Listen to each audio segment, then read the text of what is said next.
किछि प्रश्न आमे आपनकु प्रेरणा करूछु। प्रथमे क्वेश्चन गुडी को निज खाता रे नोट कर दियंतु।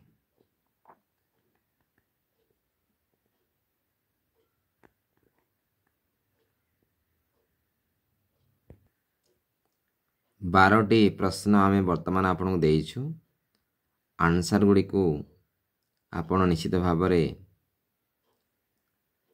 करिथिबे ताको टेस्ट करिबा। वर्तमान प्रथम आंसर होची SVOO SBC SV SVOA SBC SVO SVO SBC SVC SVO SVC SVO 12टी प्रश्न आमे आपन देइछु।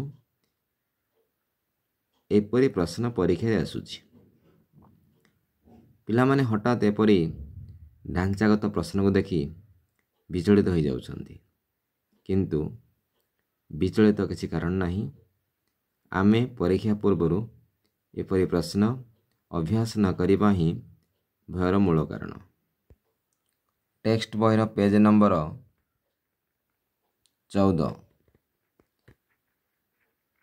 रे रहिछि SB SVO SVOO SBC देखि पारुछन्ते आपण। 15 नंबर रहिछि SVOC। टेक्स्ट बुक को डिजाइन करा जाइछि गोटिए प्रक्रिया रे, प्रश्न आसुछि अन्य प्रक्रिया रे। यह द्वारा अनेक छात्र छात्री द्वंद्व रे पड़िछन्ति।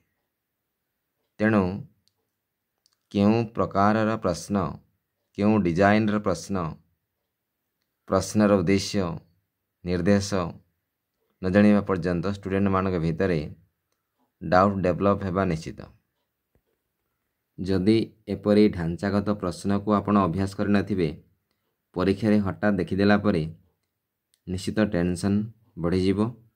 तेणु एही टेंशन को इरेडिकेशन करिबा पई SK एजुकेशन ट्रैक रो चैनल को आज ही सब्सक्राइब करंतु। Audio discussion audio video discussion एवं स्टूडेंट हेल्पलाइन जरिया रे सब डाउट क्लियर करिबा पई निवेदन रहउछि। Chapter number 2 page number 13 types of sentences विभाग रे एपरी प्रश्न रहिछि। एपरी प्रश्न विगत वर्ष मानकरे आसीछि, आपण देखि परिबे।